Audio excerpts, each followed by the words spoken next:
بسم اللہ الرحمن الرحیم نحمدہ و نصلی علی رسول الکریم و خاتم النبیین وآلہ وصحبہ رضوان اللہ اجمعین۔ معزز ناظرین، السلام علیکم۔ میں ہوں آپ کا ہوسٹ ابو عبداللہ اور آپ دیکھ رہے ہیں میرا یوٹیوب چینل ذوق تقاضا۔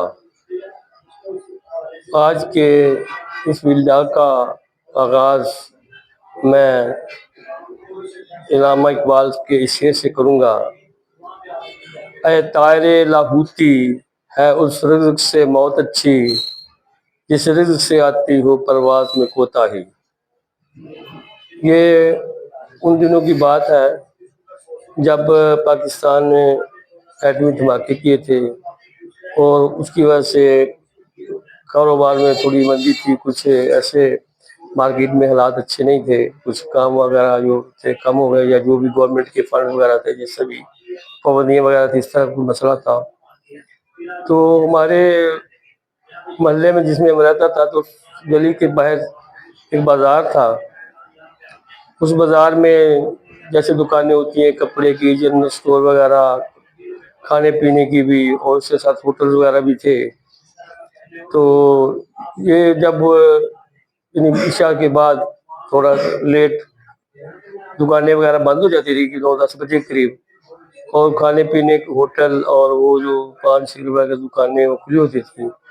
جیسے وہ دکانیں بند ہوتی تھی تو جو محلے کے لڑکے ہیں، ینگ بوائز یا دوسرے جو بھی ہے، وہ آ کر اکثر، کیونکہ ہوٹلوں میں تو جگہ اتنی نہیں تھی، کوئی چائے پی رہا ہوٹل میں یا کوئی اس طرح کی فاسٹ فوڈ ٹائپ چیزیں کھا رہا ہے، لیکن اکثر جو لڑکے ہوتے تھے وہ، کیونکہ تعداد کافی ہوتی تھی، تو وہ جو بند دکانیں ہوتی ہیں ان کے تھوڑوں پہ بیٹھ کے آپس میں گپ شپ کرتے ہیں، اپنے حالات ڈسکس کرتے ہیں، ہنسی مذاق کرتا ہے، جیسے آپ کو سب کو ہوتا ہی ہے، لاہور کا یا پورے پاکستان کا کلچر ہے، تو اس طرح وہ وہاں پہ لڑکے بیٹھتے تھے۔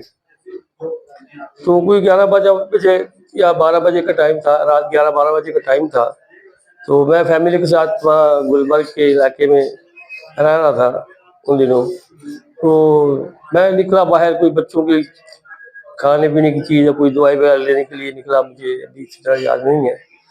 تو جیسے میں گلی سے بازار کی طرف انٹر ہوا تو مجھے ایک آواز سنائی دی: دفع ہو جاؤ یہاں سے، میرے سے دوبارہ بات نہیں کرنا۔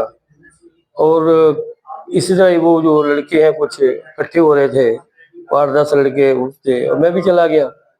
جب میں نے دیکھا کہ وہ جو بندہ ہے وہاں پہ جو بول رہا ہے وہ ہماری گلی کا ہی تھا، تھوڑا دور آگے، اور وہ کوئی ٹھیکیداری وغیرہ ٹائم کا کام کرتا تھا، یہ رنگ وغیرہ کا پیٹی ٹھیکیدار تھا، جو 1-2 ملین کا کام کرتے ہیں اور 2-4 آدمی رکھے ہوتے ہیں۔ تو وہ تو میں نے کہا یہ بندہ تو کبھی کسی لڑا نہیں ہے، تو یہ اس کے آج کس کے ساتھ لڑائی ہو گئی؟ تو جیسے میں قریب پہنچا تو وہ کہنے لگا، آدمی سے پوچھتے ہیں دوسرے لوگ کیا بات ہے، کیوں لڑائی ہوئی؟ تو کہنے لگا کہ میں ادھر بیٹھا ہوا تھا، دوسرے جو لڑکوں کا نام ہے وہ بھی بیٹھے ہوئے تھے، اٹھ کے چلے گئے، اور میں کچھ ویسے ہی میں نے کہا میں چلتا ہوں۔ تو یہ قادیانی جو ہے، یا اس کی شاید وہ دکان تھی کوئی، وہ آ گیا تو کہتا میں لڑکوں سے اپنے جو یعنی مالی حالات اور مالی پریشانیاں ڈسکس کر رہا تھا کہ یار دیکھو وہاں سے میں نے کام کیا، میرا بل پھنس گیا ہے، لیبر بھی سب پہ چڑھی ہوئی ہے، گھر کا خرچہ بھی چلانا، یہ وہ اللہ تعالیٰ کو اس وقت پر، جیسے ہم لوگ عام طور پہ اپنے روزمرہ کے معاملات ڈسکس کرتے ہیں، وہ کسی پریشانی کے عالم کے سوچ میں ڈوبا تھا۔ باقی کچھ لڑکے جو ساتھ کے چلے گئے اس وقت، تو وہ اس کے پاس آ گیا، اس کو کہنے لگا کیا بات، سلام دعا کر کے جو بھی ان کا طریقہ کار تھا، تو کہہ رہا یار کچھ نہیں، بس اپنی کوئی پریشانیاں ہیں، یہ مالی یہ وہ ہے، اس طرح۔ وہ کہنے لگا کہ دیکھو میں تمہیں جانتا ہوں، میں اکثر تم یعنی کہ وہ محلے کے تھے وہ بھی، تو آپ کے حالات تو اکثر خراب رہتے ہیں، تو میں آپ کی کوئی ہیلپ کر دیتا ہوں، اگر آپ کہتے ہیں تو، اگر میں آپ کی مدد کر سکتا ہوں آپ کے حالات ہمیشہ کے لیے ٹھیک ہو جائیں گے۔ تو اس نے سوچا شاید کوئی کام وام یا کہیں پکی نوکری کا اس طرح بات کرے گا۔ کہنے لگا کہ آپ کو ایسا ہے کہ میں باہر بھجوا دیتا ہوں، آپ کو تھوڑا بہت اپنا ہی جو بھی خرچہ ہے پاسپورٹ وغیرہ کرنا پڑے گا، اور یہ آپ باہر چلے جائیں گا۔ وہ کہتا اچھا کیسے؟ وہ کہنے لگا کہ ایسا ہے کہ آپ نے ایک فارم پر کرنا ہے، اس میں یہ لکھنا ہے کہ میں آمدید کی میں دلچسپی رکھتا ہوں، اور میں جو ہے نا اس کی باہر جا کے پاکستان میں مواقع نہیں ہے، اسٹڈی کرنا چاہتا ہوں. تو میں آپ کو یہ نہیں کہتا کہ آپ قادیانی ہو یا احمدی بن جائیں، صرف آپ کو اس بہانے آپ کا ویزا مل جائے گا اور آپ جلدی باہر چلے جائیں گے، آپ کے یہ سب حالات ہمیشہ ٹھیک ہو جائیں گے. تو وہ اسی بات پہ اس نے اس کو کہا کہ دفعہ جو یہاں سے میرے ساتھ بارہ سے بات نہ کرنا، اس طرح کی گفتگو کر رہا تھا. تو لوگوں کو کہنے لگا کہ کہتا دیکھو میرے پاس نہ دین ہے نہ دنیا ہے، لے دے کے میرے پاس ایک ایمان کی رتی ہے، تو وہ بھی مجھ سے یہ چھینا چاہتا ہے. تو یہ بات وہ بڑی پنجابی میں کہہ رہا تھا کہ میرے کو نہ دین ہے نہ دنیا ہے، بس ایک ایمان کی رتی میں لئی پھرتا ہوا، وہ یہ بندہ کھونا چاہتا ہے. تو خیر وہ بھی لوگوں نے وہاں بیچ بچ کر اس کو بھی بھیج دیا، اس کو بھی چلو چھوڑو، وہ محلے داری ہے، یہ ہے وہ ہے. خیر وہ بول رہا تھا، لیکن جو بات وہ تو بات ختم ہو گئی اور انہوں نے اس کو بھی منع کر دیا کہ دوبارہ اس کو بھی کہا کہ متعلق رہنے کے لوگوں کے ساتھ کبھی بھی نہ بات سننا یہ ہو. تو میں سوچ رہا تھا اس وقت یہ دیکھو کہ یہ بندہ جو ہے، جو دیکھنے میں تو اتنا دینی نہیں لگتا ہے، مطلب وہ نماز وغیرہ پڑھتا تھا، مسجد میں جاتا ہے، فجر یا جمعہ جس طرح کے عام مربین مسلمان ہیں، باقی بھی پڑھتا ہوگا. میں تو کام پہ ہوتے ہیں سب لوگ، وہ بھی اپنے کام پہ ہوتا ہے. تو کبھی اس نے اس طرح کی کوئی بات جیسے مذہبی گیا یا کوئی ہوتا ہے اس طرح کی بات عام طور پہ یعنی کبھی لڑکوں کے ساتھ کم زیادہ ہی کرتا ہوگا. میرے ساتھ بھی کبھی اس نے دیکھتے رہتے تھے نا، جیسے ہم جنرل سا کاروباری سے شخص تھا وہ اس طرح کی بات. لیکن اللہ تعالیٰ نے اس کو ایمان کی کتنی پختگی عطا فرمائی کہ دیکھیے کہ یہ اللہ تعالیٰ جو ہے نا یہ اپنے بندوں کو جن کے گلے میں نبی کریم صلی اللہ علیہ وسلم کی غلامی کا توق پڑا ہوا ہے کبھی پھسلنے نہیں دیتا ہے. اور ایمان ایک ایسی چیز ہے، چاہے کوئی مفتی اعظم ہو، چاہے کوئی بہت بڑا عالم ہو، چاہے کوئی میرے جیسا عام سا جو کیا کہنا چاہیے ناچیز قسم کا بندہ ہو، چاہے وہ ان پڑھ بالکل جو لیبر ہو، لیکن ایمان میں سب برابر ہیں.